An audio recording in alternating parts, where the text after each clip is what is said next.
This is the Louie T Network. Hey, either you're outside or you're in the lab room.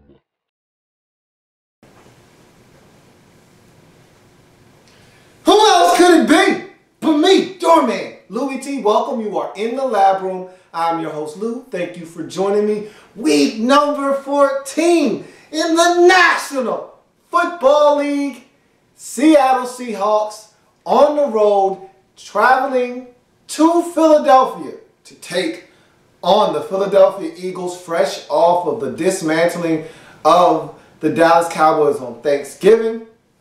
Eagles at home, leading the division at 9-3, coming into the football game. Hawks coming into this game at 8-4 off of their Thanksgiving dismantling of the San Francisco 49ers. So both teams went on the road, did a little bit of family business handling. Now each team looking to do some more damage in the NFC conference as a whole. I've talked about this Seattle Seahawks football team and how they've matured as a team throughout the season, dealt with some injuries. Guys are coming back now and they're starting to get healthy, and this is becoming a dangerous team defensively. Offensively, I said I need to see more. I need to see this team take advantage of opportunities offensively. I need them to take that next step offensively for them to be able to challenge, say, a Green Bay. If these teams were to meet, say, in a location like Green Bay down the road, you need to see the offense take advantage of some opportunities and, hey, create some plays of your own and get in the end zone and score some points. And so I said, with the way they're playing defense right now, if I could get 24 points out of this Seattle Seahawks team, and this is exactly what I said word for word last week, if I could get 24 out of this team on a weekly basis with the way they're playing defense, you won't find many teams that will be able to beat this Seattle Seahawks team. I said, with the way they play defense against Arizona and San Francisco the last 2 weeks respectively, 20 points is more than enough to win on a weekly basis. You're not going to find many teams in this league that are going to be able to score 21 points on the Seattle Seahawks defense the way they've been playing over the last 3 weeks. So to me, this was a statement game. I said this was the biggest game in the NFC in Week 14, arguably the biggest game on the schedule, period, in Week 14, because this was a statement game for me.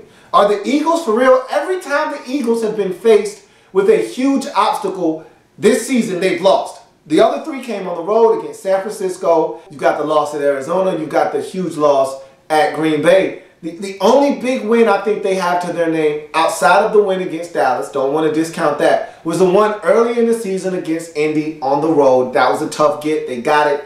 Questionable call at the end to give them that victory, but it doesn't matter. At the end of the day, they got that win.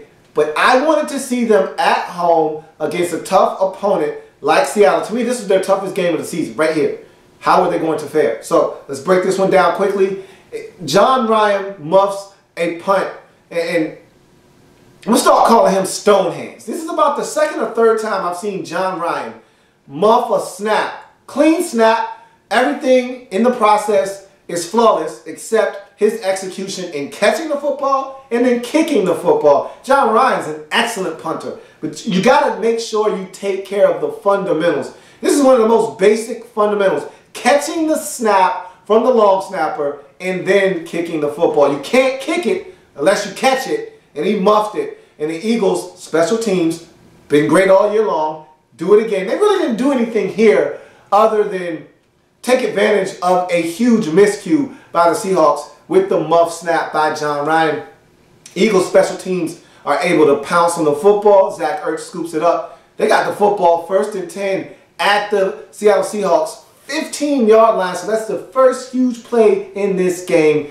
6 plays later, they had to work for it, including a 4th down conversion. Eagles go for it on 4th down, are able to pick it up with the LaShawn Shady McCoy rush for a 1st down, end up getting in the end zone on a 2-yard Jeremy Maclin touchdown on a swing route out in the flats. It's now 7-0, Eagles out on top. So Seattle, I talked about this in the breakdown of this game for the preview, that you didn't want to allow the Eagles to impact this game from a special team standpoint. If they were going to beat you, it needed to be because They just out-executed and out-schemed you offensively.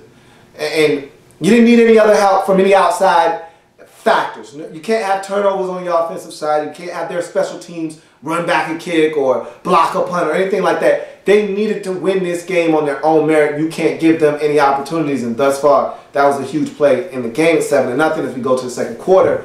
Big 24-yard Doug Baldwin catch on a 2nd and 16 play where Russell Wilson extends the play. This guy is phenomenal, and I'll talk a little bit later on about this Seattle Seahawks team, but Chip Kelly was on the sidelines irate, and he had a good reason to be, because Carpenter, the guard for the Seattle Seahawks, down the field about a good 15 to 17 yards. I don't know how the officials missed it. They must have been mesmerized by Russell Wilson and his athletic attributes in the backfield, running around like a madman finding Doug Baldwin, but Carpenter was way down the field. I mean, this was egregious, and for them to miss it, that's something that the committee might take a look at as making that a reviewable play or something like that, because, I mean, it was so blatant. I mean, hard for them to miss that one. Almost hard for me to fathom how they missed that one, but nonetheless, it's a 24-yard gain for Doug Baldwin, and dangerous Russell Wilson takes it out of the back door. One of the most dangerous quarterbacks. When you're talking about using your legs, there's not a better quarterback in the league right now, especially as a dual threat. If we're talking dual threats, it's not even up for discussion, but if we're talking strictly using his legs, there's still not a better quarterback than Russell Wilson in the league at not only using his legs as a means to help his team get down the field, but using his legs and not taking shots. This guy is the best in the business. And when he puts that football in the belly of Marshawn Lynch, you got to respect that, because that's beast mode. You got to respect that. But what happens when he says, oh, pull the string out, puppet master, pull the string out, I still got the football. It's hard for that defensive end to honor his responsibility and keep contained on that outside. Defensive ends, linebackers all crash down. Russell Wilson pulls it out, takes off 26 yards later. And he turned on the afterburners on this one. He beat a couple of angles. This was impressive. Gets in the end zone, 26-yard touchdown. Caps off a 10-play, 82-yard drive. And so, boom, just like that, 7-all in this game. Seahawks respond to the Eagles' touchdown off of their miscue. So that's what the Eagles were afraid of, is having him get out of the pocket. You got to keep him contained at all times. And he's a tough son of a gun to keep in the pocket, and he made them pay 7-all. Excellent drive to end the half by the Seahawks, as another play by dangerous Russell Wilson. I love this guy, and here's why.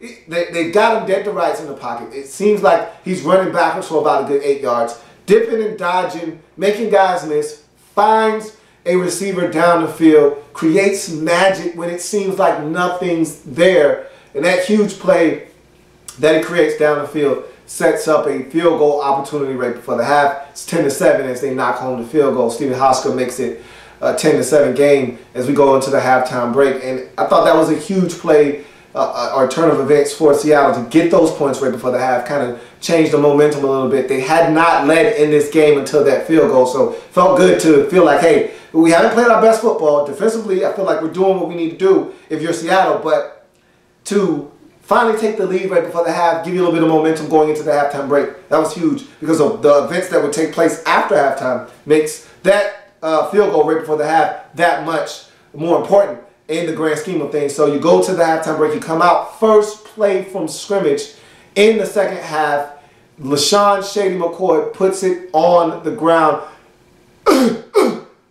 coughs it up, as the Seahawks were able to stick their hand in the cookie jar. Yum, yum, eat 'em up. Yum, yum, eat 'em up. Give me those cookies, boy. Puts the football on the ground. Seahawks recover. And a couple of plays later, 2 plays to be exact, Marshawn Lynch wide open on a beautiful reverse field play where Russell Wilson runs, sprints out to the right, looks back. And this was not designed to go back to Marshawn Lynch. That was not his first read.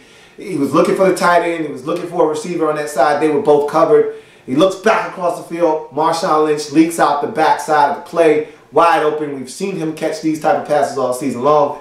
Does it again, walks into the end zone. It's now 17-7, just like that, as the Eagles make a monumental mistake coming out of the break. So that field goal combined with that touchdown now to start the second half, and just like that, it's a 10-point lead for this Seahawks team, up 17-7.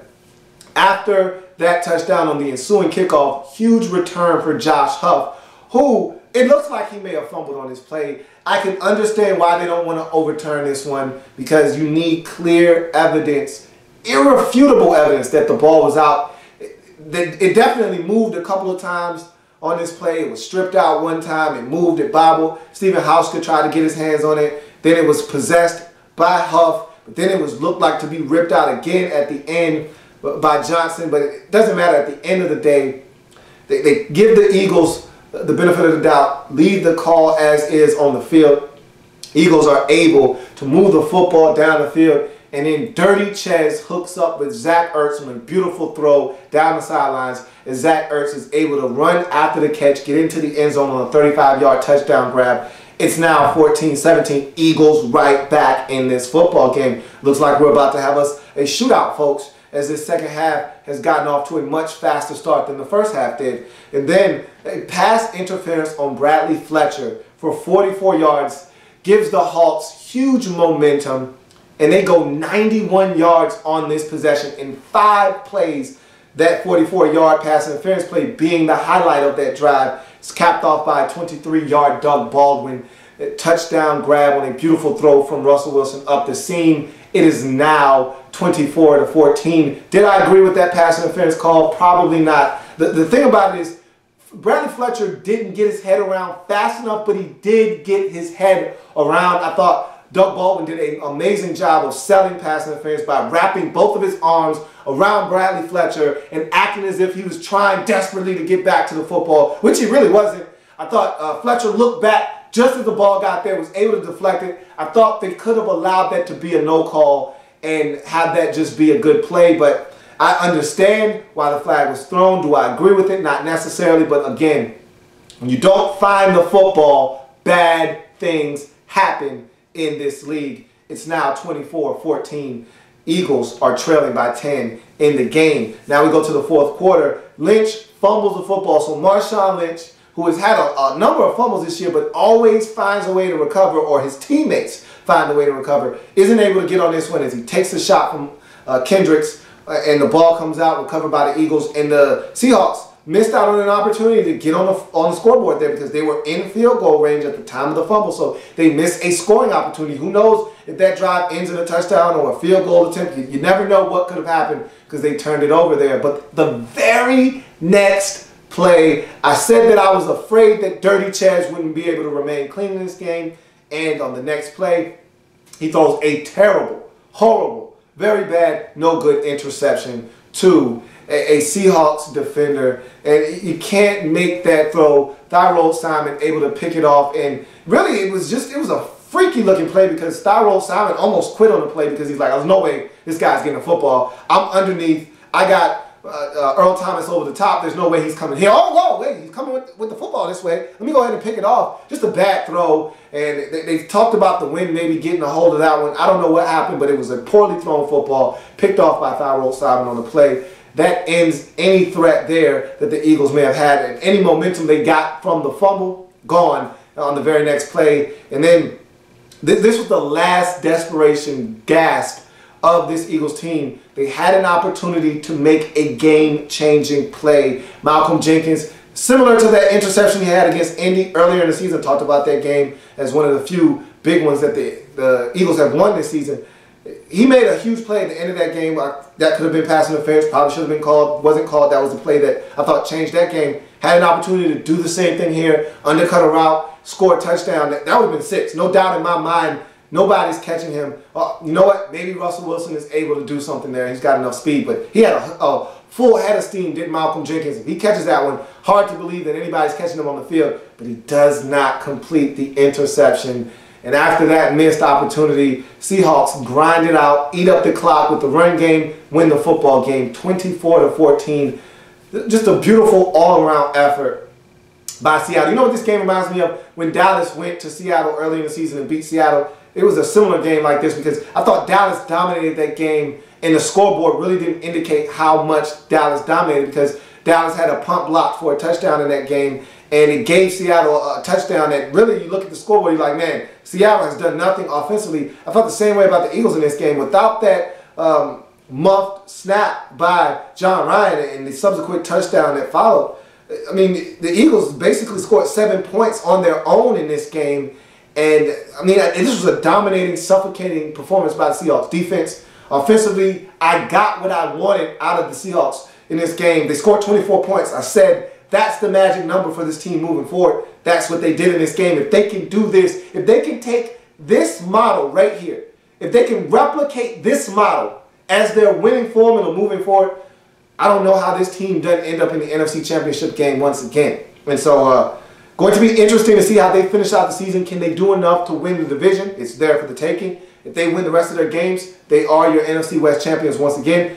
Arizona Cardinals will have something to say about that, but that will be an interesting finish to that division as this season moves along. For the Eagles, no shame in losing to a good team. What this game did say to me, though, I told you this was a statement game, is that the Eagles don't have enough in the tank to beat good defensive teams. If you can play some defense, score some points, you can beat the Philadelphia Eagles. And that's the problem with this Eagles team. All the games that I mentioned that they've lost, Arizona, San Francisco, this game here, to Green Bay, all teams that can play defense and score some points with the exception of San Francisco. And when they played San Francisco, this was a different San Francisco team that could actually score 25 points. And so the Eagles right now are a team that when they go up against mediocre teams, they're going to score points. They're going to go up and down the field, make it look easy. When they come up against a team defensively that can get them out of rhythm, force them to be one-dimensional. Again, another game where Shady McCoy isn't a factor. Make them go to the air and to get it done through the passing game is tough for this team on a consistent basis because, again, this is a team that is built on being balanced and running you into the ground with speed.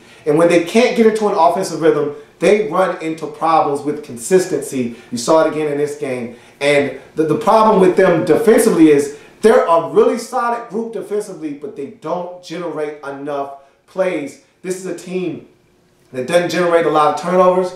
And so when you look at this Eagles team, if they're not getting it done offensively, they're not going to be able to win football games. And so here's another example of the Eagles folding under the pressure of playing a tough opponent. To me, that's the 5th time they've played a tough opponent outside of Dallas. So let's just go ahead and throw that in there. 6th time they've played a tough opponent this year. They are 2-4 in those games this season. Not a good look for the Philadelphia Eagles as they drop to 9-4. Still control their own destiny. They beat Dallas next week and they find a way to run off the table in the NFC East. They're going to be the champions. They win the next 2 games. They are your NFC East champions. And so that's all the focus should be for the Eagles. Tunnel vision. Focus on the next 2 weeks. You win those 2 games, you win the NFC East division. It's as simple as that. Both teams leave this game at 9-4. Impressive win by the Seattle Seahawks. They take care of business 24-14 on the road against the Eagles. That's going to do it for me here in the lab. I thank you for joining me. If it happens in the National Football League, whether big or small, we cover it all here in the lab room. Come back and join me as I've got plenty more games to break down in week number 14 in the National Football League. See you in a bit.